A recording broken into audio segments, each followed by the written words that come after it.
you know, I make movies that journalists can talk about. There's all these think pieces about the very ending, all right, and talking about it, and some people liked it and some people didn't, but they're all going back and forth on it, and that was just, it's just fun to be part of the conversation. Seems this world got you down. You're feeling bad vibrations. Are you an actor? No, I'm a stuntman. I think I first came up with any initial ideas on it sometime after Death Proof. Oh, wow. But I think I started writing on it about 5 to 6 years ago. And first I was gonna write it as a book, so I wrote about 2 to 3 chapters as a book.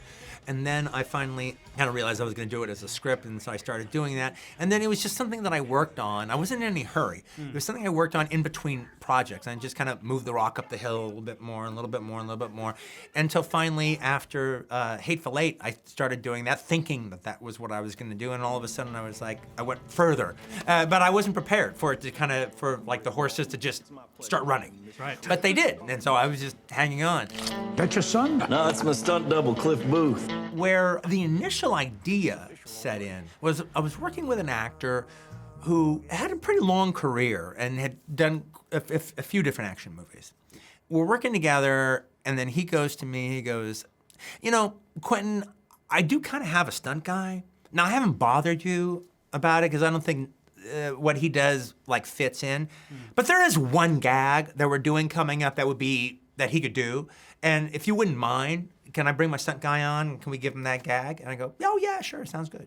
And I just remember watching these 2 old duffers sitting on their director's chairs like they've been doing for 15 years, dressed exactly alike, sitting there talking to each other. And I was like, that's an interesting dynamic. If I'm gonna do a movie, and someday I will do a movie about Hollywood, that would be an interesting way inside.